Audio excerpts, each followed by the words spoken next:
Good evening, everyone. I hope you are well. Hope you can hear me. I'm using earpieces, so we'll see how it goes.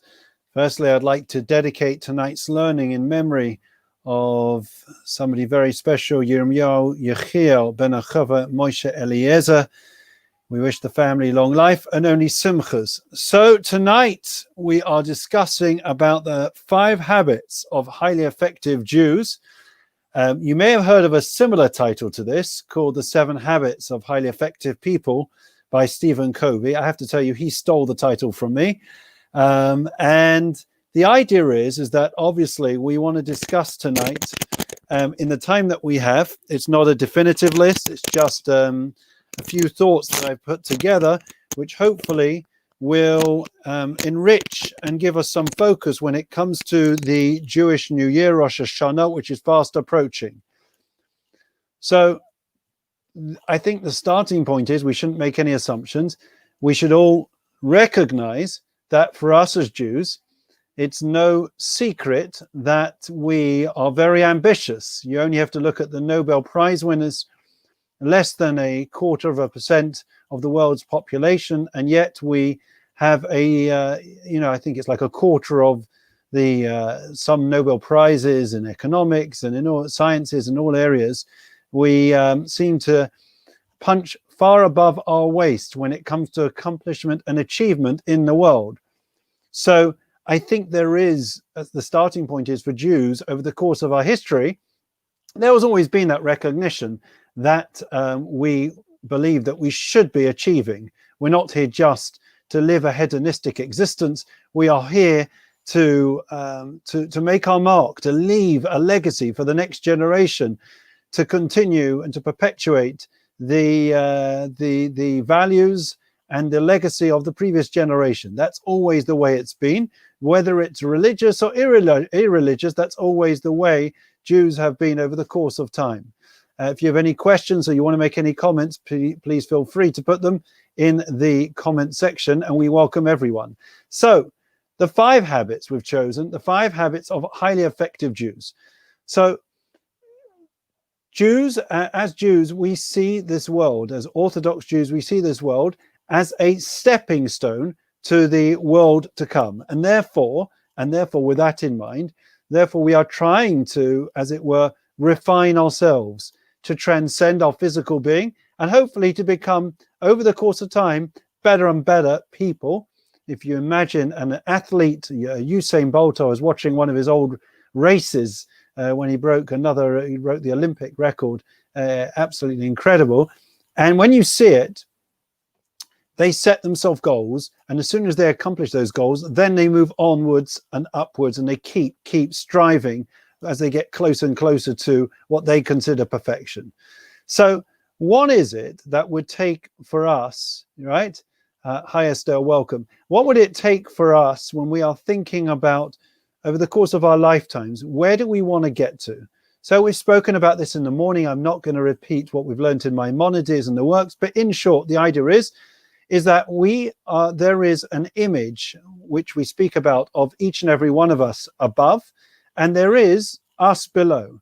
And the question really is, are we how close, compare and contrast the two, how close do we resemble the idyllic image of ourselves upstairs? Now, I don't know, again, with the way we look upstairs, are we a bit thinner? Are we a bit, are we a bit younger looking?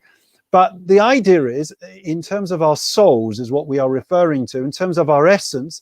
And the idea is that there is an end product of what we are meant to be, what we are capable of.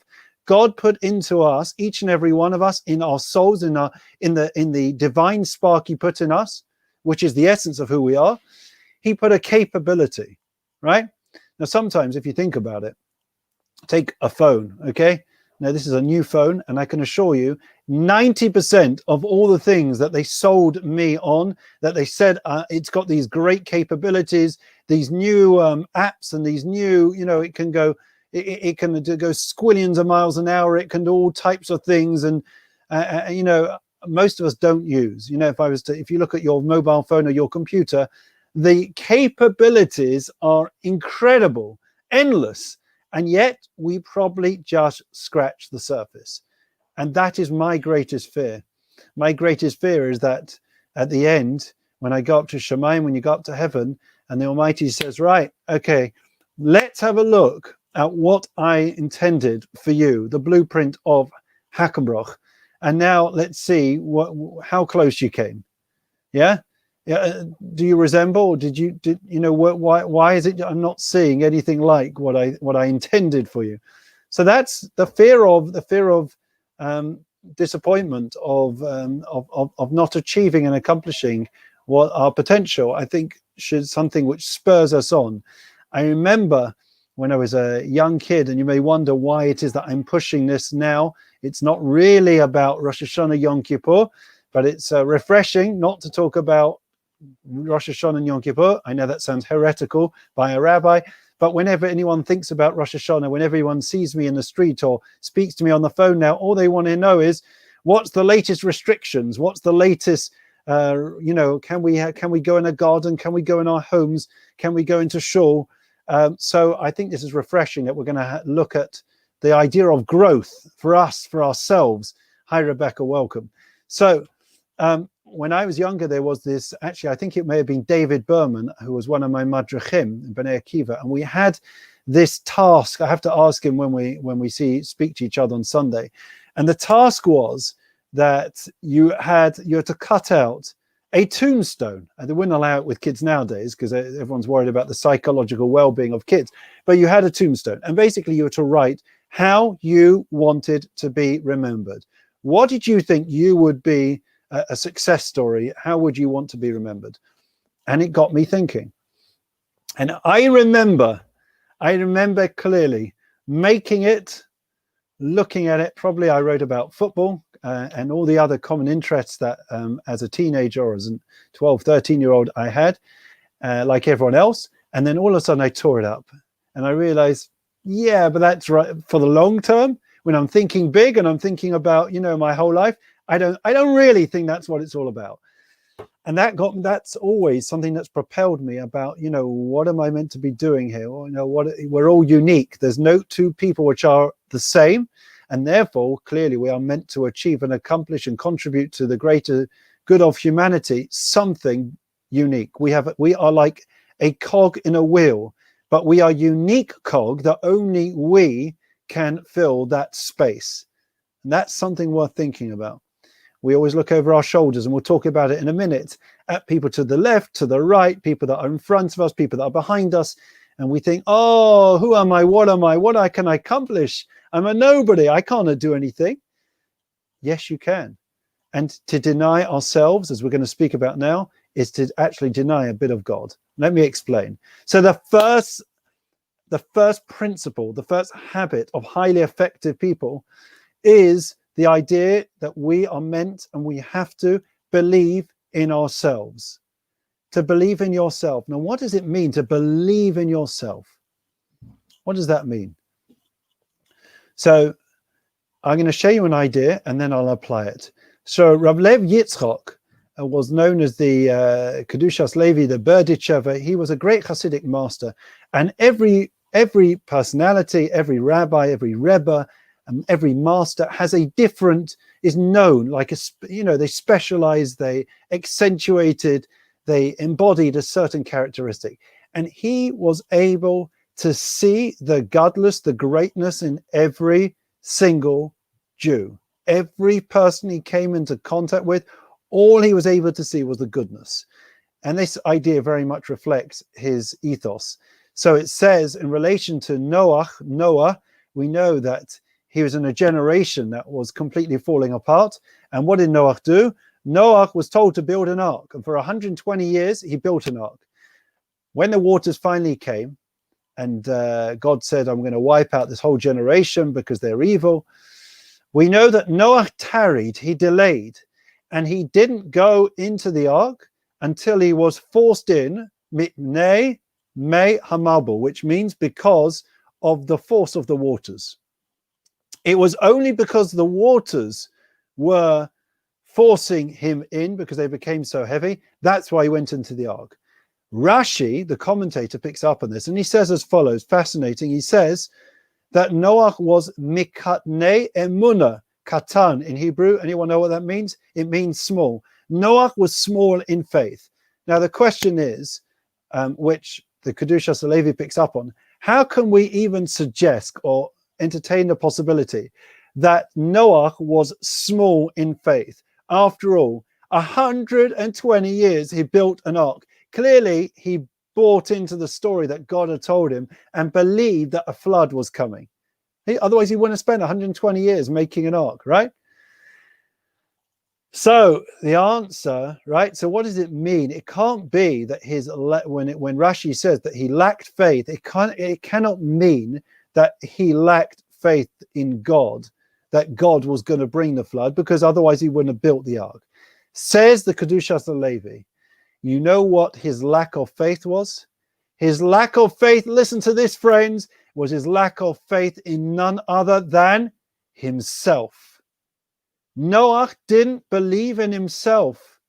He didn't believe that he was capable of bringing about real, lasting change, transformation, transcendence, to impact and to influence those around him. Contrast Noach and Abraham, both righteous. Noach is the only one that's described in the Chumash as righteous. Even Abraham, even Moshe didn't get that title. And yet, Noach couldn't influence a single person. Why? Because he didn't work for Aish, he didn't work for JLE, he wasn't an outreach worker, he didn't have the right skills. I don't think so. It's because, like the Kedushas Levi says, because you have to believe in yourself. And if you believe in yourself, then anything and everything is possible. We've told the story before in some certain context. I apologize if you've heard it before. I can't remember where I've said what. So Rab Beryl Wein, who's a great historian as well as a rabbi, he found himself in a small hick town visiting, and he went to a certain supermarket, I think it was, and he saw that one of the guys that was working behind the counter, an older guy, similar age to himself, and he recognized him. And he said, Moshe, is that you? Beryl, yeah, sure, it's me. How are you doing? It was a colleague, a friend from high school, from yeshiva. They'd been in yeshiva, they'd been in Talmudical Academy, and they'd parted company, and they hadn't seen each other for over 40, 50 years. And so they catch up. Beryl's now this great historian, and he's been this great teacher to the world over. He travels around the world lecturing, inspiring thousands of people. And this Moshe is standing behind the counter serving people. So Beryl says to him, listen, I don't get it. What's with you?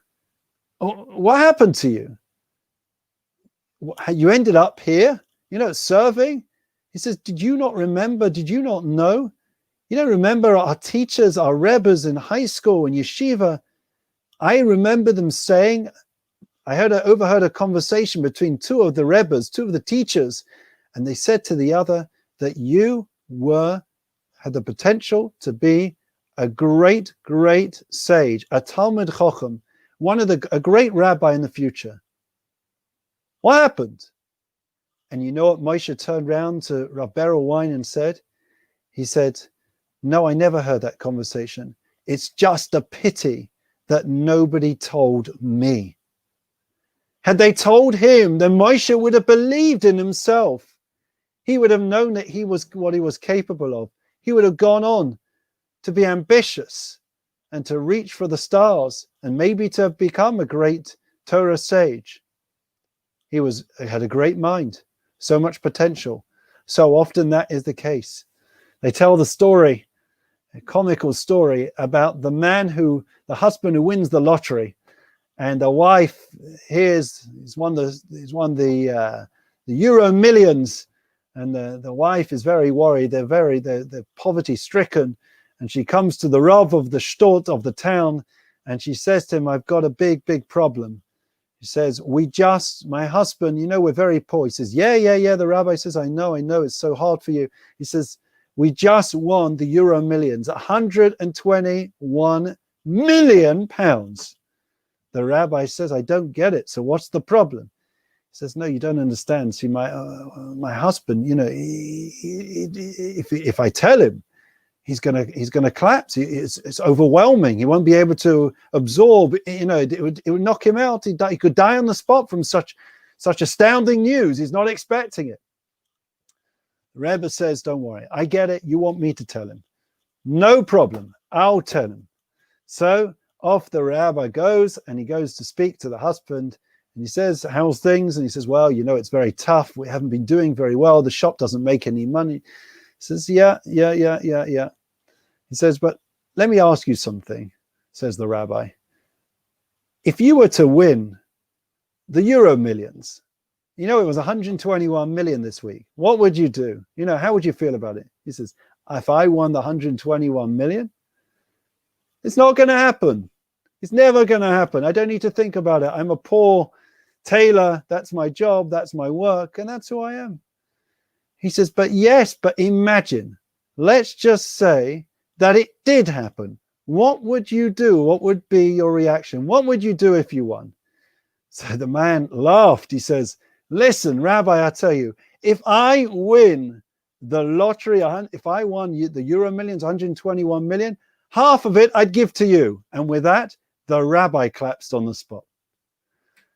It's so hard for us. It's so hard for us to start with believing in ourselves, who we are. Who are we? What are we capable of? Many stories during this terribly difficult, challenging time for the world over. And yet there are stories galore, from Captain Tom to volunteers to NHS workers. There are incredible stories of heroic efforts, superheroes of ordinary people that have been able to shoulder tremendous responsibilities. If you would have spoken to them 6 months ago, they probably would have laughed if you told them what they ended up doing. And yet there are people that have bent over backwards, that have made thousands of meals for the NHS, volunteered, worked round the clock to help other people, to help their neighbors. We don't recognize who we are. And that is the first of the habits of highly effective Jews, that we have to be prepared to look into ourselves. We sell ourselves out. We underestimate our capabilities. We always like to tell the story, and before we move on to the next point, and the story of the man that has a dream, and he has a dream, and the dream is that in Vienna, under a bridge, that there is this huge treasure chest. And he tells his wife the dream, and she doesn't. She ignores it. The next day, he wakes up again. He tells the wife the dream. 3 times it happens. So you know what? She says to him, listen, if you keep having this dream, maybe there's something in it. I guess you can't, you've got to go for it. So he travels long distance to Vienna, and he finds the bridge, and the bridge looks exactly the way it did in the dream. And he sees that there are soldiers that are guarding this bridge for some reason. And all of a sudden, when there's an open opportunity, he manages in the darkness of the night to go down, and he starts digging and digging and digging. Before he gets anywhere, all of a sudden, he finds himself surrounded on all sides, and there are soldiers. And the general comes and says, listen, you seem to be a spy. What brings you here? You're not from our parts. And he tells them the whole dream. And the general says to him, that's incredible, because I had a very similar dream. And my dream was that in a certain very small house, in a kitchen, under the fridge, there was a treasure chest there. And of course, this Jew who's come digging for treasure to fulfill his dreams, he's now put 2 and 2 together, that the general's dream of the house with the treasure in is actually his own house. And in fact, the general lets him go, and the general digs and finds the treasure. So the story goes, and the man runs home, and he finds under his kitchen, or wherever it was in his home, he finds the treasure, and he builds the shul. And that is one of the shuls. You can go and see it today. They built a whole beautiful shul out of it. But the point is, friends, the treasure that we have in our lives is right under our feet. We have it. We have the potential. We have gold inside us if we are willing to start peeling back the layers and looking inside ourselves. And that is what this time is all about. That's point number one. Point number two is to recognize. So we've got to first believe in ourselves. Number two, the second habit of highly effective Jews is to believe that there is something bigger than ourselves. We know that we are part of an incredible people, an incredible nation, the Jewish people, Yisrael, okay? From the higher name of Jacob, the name Yisrael. And in fact, Yisrael is an acronym which stands for the Yesh Shishim Riboy Oisel Yisrael, which means there are 600,000 letters in Israel. And in fact, we find that there were 600,000 core souls that came out of Egypt. There are 600,000 letters in the Sefer Torah, and therefore the idea is that each person represents a letter in a Sefer Torah. Each Jewish soul, each of us is at that letter. In other words, each person is precious. We know if one letter is missing in the Sefer Torah, even though all the other letters may be there, if that one letter is missing, even slightly, the Sefer Torah is invalid. It's possible. And therefore, we have to recognize that there is some contribution. There is something that we've been brought into this world to do, which nobody else can do. We can and must make our contribution as part of the greater good. And that should spur us on. There are so many stories galore. But also, I'll share you a little idea, another idea. And that is, it tells us in the Torah that on the passing of a family member, well, of course we have to tear but we're not allowed to mourn excessively. When we're told that you're not allowed, the Torah tells us that you're not allowed to scrape your skin. In other words, you're not allowed to harm yourself, okay? And the Torah, there's an unusual extrapolation of that, which is as follows, that you're not allowed to make separations, to make divisions. Now, what has one got to do with the other? What would scraping off the skin have to do with making separations in the Jewish people? And the Chasam Sofer, I think it was, explained as follows, that it's exactly the same thing, that we are a part of one single entity. And therefore, if we, the same way that the body is sanctified, and therefore we have no right to be missing any piece of our body, of our soul, because that is what we were given, and each part of it is precious and sanctified. So it is each member of the Jewish people is sanctified. And if any part, if we break away, if we separate ourselves, which is what the extrapolation means, Lois is guided to, don't make separations, don't separate yourself from the rest of the Jewish people. What a challenge! What a baton we've thrown down to the Jewish people at this time, when there are so much tension, so many divisions. Think about what's going on in Israel. You have a crisis. You have a coronavirus crisis, one of the countries which has been most severely hit. The situation is horrendous in Israel. And what happens? Instead of everyone standing together, they've all divided. They're all blaming each other. The Haredim blame, the ultra-Orthodox blame the non-Orthodox. Then there's the secular, then there's the Zionist, the non-Zionist, the Sephardim, the Ashkenazim. Everyone is fighting and warring with each other. And whatever they do, whatever the government does, whatever the councils do, they all think that there's an agenda. Everyone has a chip on their shoulder, believing that the others are out to get them. Why are you closing off my area? Why is it we're being isolated and quarantined? Why is it the others aren't? So instead of everyone working together for the common good, recognizing that we can't afford, Loisis Gaididu, you're not allowed to separate yourself, to polarize, to break off a piece of the Jewish people is to break off like a piece of your own body. You can't do that. The sum is so much greater than the total of the parts. And Israel traditionally has been able to do that. Think about the 6-Day War. Think about when the creation of the state, you had all segments, all the different strands and threads of the Jewish people that came together, that worked together, that focused on their commonality rather than their differences. And now, when there is a situation of life and death that is affecting every single member of Israel, the whole state of Israel is in a situation of sakana, of danger. It's pekuach nefesh. The numbers are terrible. And instead of working together, trying to help brothers and sisters, there's the blame game. Everyone is at fault.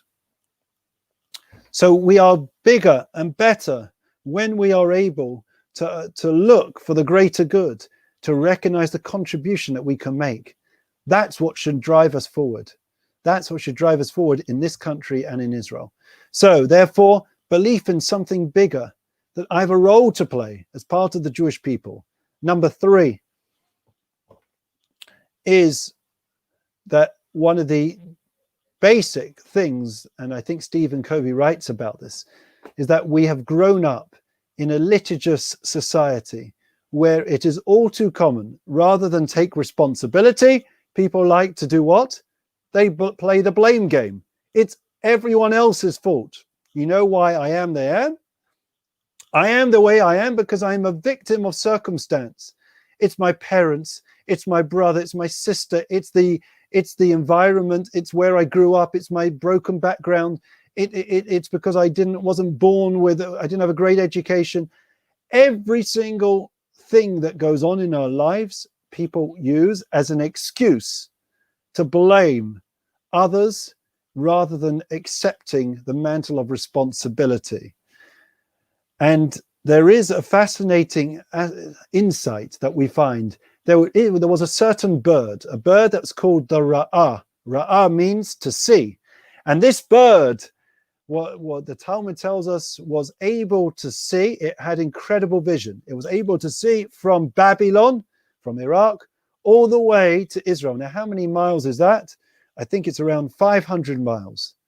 500 miles. Correct me if I'm wrong. And yet it's not kosher. It had this incredible vision. And what was it able to see? So the Talmud tells us it was able, the Talmud tells us, to see the corpses in Israel. And as a consequence of that, the Talmud tells us that's perhaps the reason why it wouldn't be a kosher bird. Because imagine you have this great gift, and instead of utilizing it, what do you do with it? You misuse it, you abuse it, you use it for negativity. You're looking at what's wrong. There's so much good, so much positivity, so much blessing, so much prosperity. We're talking about the promised land, the land flowing with milk and honey. And you, this bird, is only looking at the corpses, at the dead, at what's wrong, at the misfortune, rather than the successes and the accomplishments. That can't be a part of us. That's why it's not kosher. And I'll share another idea. On the same lines, think about at Pesach. What do we use? We do a search for chametz. What do we use to search the chametz? We use traditionally a feather. We use a spoon, and we use a candle. Okay? And we go around the house looking for the 10 pieces of chametz. Usually we miss one, and then we've got a whole night of detective work trying to find the last piece, but we're looking for the chametz. You know that there's an idea. I think the Sfas Emes says it. The Sfas Emes says, the great Hasidic master says, that when you burn the chametz, you have to burn the spoon. You have to burn not only the spoon, you have to burn the candle that you use to search for the chametz. You have to burn the feather. I never knew this. Why? The Sfas Emes says, think about what those 3 things were used for. The candle, the feather, and the spoon, the wooden spoon, were all used in order to eradicate, to find and to eliminate the negative. The chametz is something that we don't want. We can't have it as a part of our lives during Pesach. It represents the negative parts, the part that rises, the ego. We want to get rid of that out of our lives. It's something that's been used in order to eliminate negativity, something that's associated with negativity. That we can't have. We have to burn and eradicate it with the chametz. So therefore, we don't want to associate with negativity. So therefore, this is the third of our principles of how to be a highly effective Jew, the 5 principles. The third one is, don't go around life looking at negativity around you, at what's gone wrong, and blaming everyone else. Focus on the positives. Look at what you've achieved. Look at what you can accomplish. This is one of the reasons why we have people with so low self-esteem. It's one of the issues, one of the challenges why psychotherapists, psychiatrists, their rooms are overflowing, they're bursting at the seams, because there is this tremendous thirst for negativity. We feed off it, we feed into it. The newspapers, the media. Soon as somebody is slightly successful, everyone has to hack them down. You have to find fault, find some rubbish, find some skeletons in his cupboard. We've got to celebrate instead of celebrating with him, wishing him mazel tov, celebrating, being happy for him. Instead, we have to see, let's try and dissect. It can't be that someone's successful. It must be that we can find a fault. We can minimize that success or find that there's something wrong with it. Number four, for us to be highly effective Jews is to recognize that a Jew is never, ever alone. We're never, ever expected to act on our own. Everything and anything that we do, God is with us. Okay?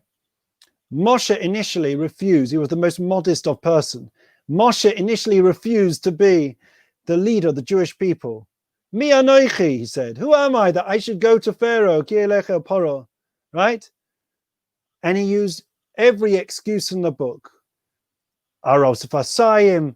I can't speak. I've got to stutter. Take Aaron. Aaron's better than me. What was the deciding factor that ensured that Moshe was prepared to go to Pharaoh and to take out the Jewish people? What transformed, what changed Moshe's mindset? You know what it was? Because God says, Ki eyeh imach, 3 immortal words. I will be with you. Sit back, Moshe. You think you're going to be doing it? You're not going to be doing it. I'm doing it. Leave it to me. Sure, you've got to play your part, but you're not on your own. The success or failure is dependent on me. You just got to do your part. For that very reason, you know, when we write a letter, you know what Jews are meant to do? You're meant to write at the letter, on the top of the letter. You're meant to write like this. Don't know if you can see it. Beis Samach Daled, which means B'siyata Dishmaya. It's with the assistance, with divine assistance. Whatever I'm about to write, whatever I'm about to do, it's with God's assistance, with the divine help and guidance. With him, we are everything. Without him, we are nothing. That's the way that we have to think and we have to operate. You know, everyone remember Hannah. Hannah, of course, we read about when it comes to the High Holy Days. She was standing in the temple, she was praying, and in the tabernacle, and Eli comes over and sees he's the priest, and he notices that she's praying and she looks like she's drunk, she's shikha, right? What made him think that she was drunk? She was praying very intently. She didn't have any children, right? She came to beseech the Almighty for children. And on the one hand, she's crying because she doesn't have children. On the other hand, she seems to be quite jovial. She seems to be quite upbeat. She seems to be fluctuating, vacillating between these conflicting emotions. Think about a drunkard, right? That's precisely, says the Chasam Sofer, the way a drunkard is. A shikha. You don't see them so much anymore, but we used to see them in the streets, especially after cup final day. I remember seeing them. 1 minute they're laughing, and the next minute they're crying, right? They go between opposite emotions. It seems like a paradox. So he sees her with these different emotions, and he doesn't understand what she's doing. She must be shikha. What's the truth? Says the Chasam Sofer. She wasn't shikha. She was she was absolutely, she knew who she was. But she was conflicted inside. She had these two aspects. It was a dichotomy inside her. On the one hand, in terms of not having children, She was tormented. She was devastated. Of course, every mother who doesn't want to have children. She desperately wanted children, and she was devastated that she didn't have children. And she was crying and beseeching the Almighty, please, God, let me have children. But on the other hand, at the same time, she recognized that she wasn't alone. She recognized she had God as a part of her life. She had a connection. She had a relationship with him. She was able to talk with him, to bring him into her life. And for that, she was thankful. She was appreciative. And therefore, she looked like a shikra because she fluctuated between these two modes and expressions when she was davening. Happy because of what she had, but sad and dejected because she wanted to have children. So therefore, she recognized, she was very, very aware that God was with her, the same way God is with us, whatever we do. And therefore, we shouldn't say, I can't achieve it. I can't do it. I can't do it. Please God, you'll be able to do it. Our job is not to think, Lo alechem lecha ligmor. It's not for us to complete the work. We are meant to do ours, to do our utmost, to give our all. And then we hand over to him. Too often we think in life that we're controlling the world, that we are the ones that are making it happen, and that it's all up to us. And that's why people are struggling, because they find at the moment that they've lost control. We never ever had control, friends. Sorry to shatter all your illusions. We never had control. God is the one who's running this world. He ran it before, he runs it now, and he runs it after. Okay? And once you're able to relinquish control and, as it were, say, okay, I've done mine, now I hand over to you, then that is something which is very liberating. And in fact, we feel better for it. And then we recognize God is with us and as a part of our life. Okay, that's the fourth one. I want to keep it short, so I'm going to finish with one last one. Okay. And that is, we've got to be very focused. Lord Sachs, I remember him saying when he retired, Rabbi Lord Sachs, when he retired from being chief rabbi, he spoke to the rabbis, and we wanted him to share some reflections as to, what was it? How did he accomplish and how did he achieve? And what about failures and setbacks? And he laughed when we mentioned about, do you know what it is to fail or to have any setbacks? He says, if only you knew how many failures and setbacks I've had, so many in this road to success. But he said something that was even more telling, and that was as follows. He said, Lord Sachs said, he says, if you want to achieve in life, and what I did in my life, is you have to know where you want to get to, set your sights on a certain point, like a ship in the water, and then don't let anything throw you off course. Aim for that point. Set yourself goals. Now, I have a friend who actually did some research. He went around asking very committed people, serious people, observant people, what are you hoping to achieve this year? Blank looks in everyone's faces. If you don't know where we want to get to, right, then we're just going to be going around in circles. It's going to be Groundhog Day. We're going to have the same conversation next year and the year after. The key thing we have to know is, what are our priorities in life? It's like the teacher who says to the kid, gives them all the materials, the rocks, the sand, the water, and says, I want you to fit them all in. If you put the rocks at the bottom and then the sand and then the water, you fit everything in. You put the big things, the priorities at the bottom, then everything else fills in. But if you start with the water, you start with the things that are insignificant, are the extras in life, then your priorities will never ever be reached. And that is the lesson for us. That is the lesson for us. What is it that's most important to you?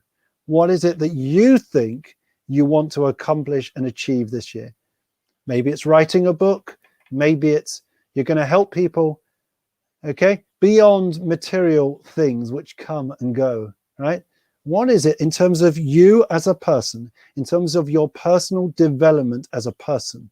What is it you're going to achieve? Make that list. Set yourself some real goals as to what it is. And I hope that being Jewish and living a full Jewish life is at the top of that list. I was thinking earlier, remember Daniel Pearl? Yeah. So Daniel Pearl, of course, was that journalist. I don't think he was a religious man. And of course, we watched as he was Nebuch executed. It was the most painful, but one of the most moving moments in my life. And I remember him saying that he was Jewish. It was reported. He announced that he was a Jew. That was the last words on his lips. Now imagine, I'm sure we all know it, that we're Jewish. We end with we end life saying Shema Yisrael. I've said many a time Shema Yisrael with people at the end of their lives. And we end Yom Kippur when we get a new lease of life by saying Shema Yisrael Hashem Elokeinu Hashem Echad.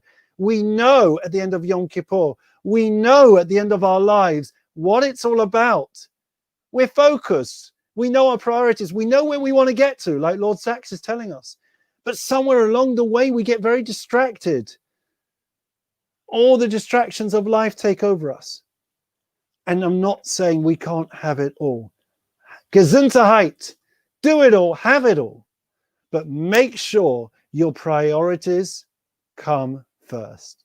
I think, and I speak personally because I know I'm amongst friends, that one of the things that COVID has made me think about and appreciate are the little and simple things in life. My family.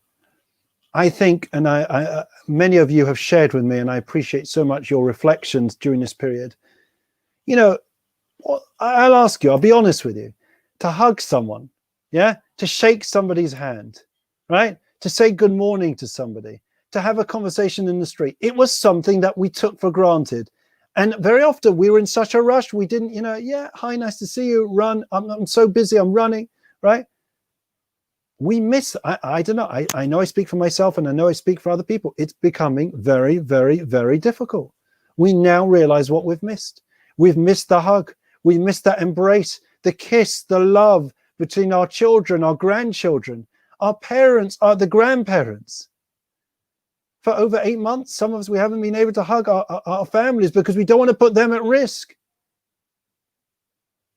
And it's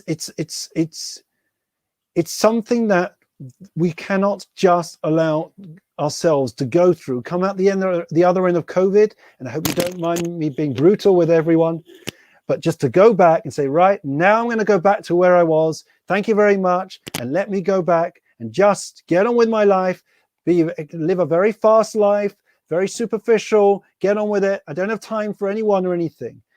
It's about what they call, in psychological terms, being mindful. Actually, when you're looking at the person, taking it all in, really being present. That is what this has taught me. My grandmother passed away and I visited her, before, and then we weren't able to because of COVID. She passed away from COVID. And you know what? I would give anything, and I'm sure any of us that have had these experiences, you have just one more hug, just 2 more minutes. You're in a rush, you're rushing, they're sitting in a home or whatever it is, and you say to yourself, okay, I've got to go. It's lovely to see you, and you speak for 5-10 minutes. COVID should, I hope, teach each and every one of us that when we are with someone, when we are with people, or when we are with God, make those moments count. Don't take any moment of life for granted. The same way as we inhale and we out and we exhale when it comes to the shofar, we are given a new lease of life. God breathes life into each and every one of us. Please, God, in Rosh Hashanah, people that were here last year are not here. I know people, healthy people, that had COVID and are not the same now as they were before. Okay? We cannot afford to allow ourselves to go through a pandemic. Like there was the Black Death, we have COVID. And just to be blasé and indifferent and to get on and forget about this. It must make an indelible impression on each and every one of us. And please God, it will. If these habits, any one of them we grab, and I'm speaking to myself as much as to you, and we are able to integrate, make that list, aim for something, be effective, believe in yourselves, believe as you're part of the Jewish people, believe that God is with you every step and everything you do, and you can achieve and accomplish anything in your lives if you believe in yourselves. And if we are able to have our priorities and to focus on what's important, then please God, we are going to come out of this not the same. It's not going to be life as normal. It's going to be abnormal, supernatural, supernormal. And we are going to see a difference and appreciate the relationships between us and our fellow Jew and our neighbors and our non-Jewish neighbors and every single person. And please God, in this way, we will all be written in the book of life, health, happiness, and fulfillment for us and our families. Wishing everyone a Shabbat Shalom, a Shana Tova, Techasev v'Sechate. May we all be written and sealed. Amen. Take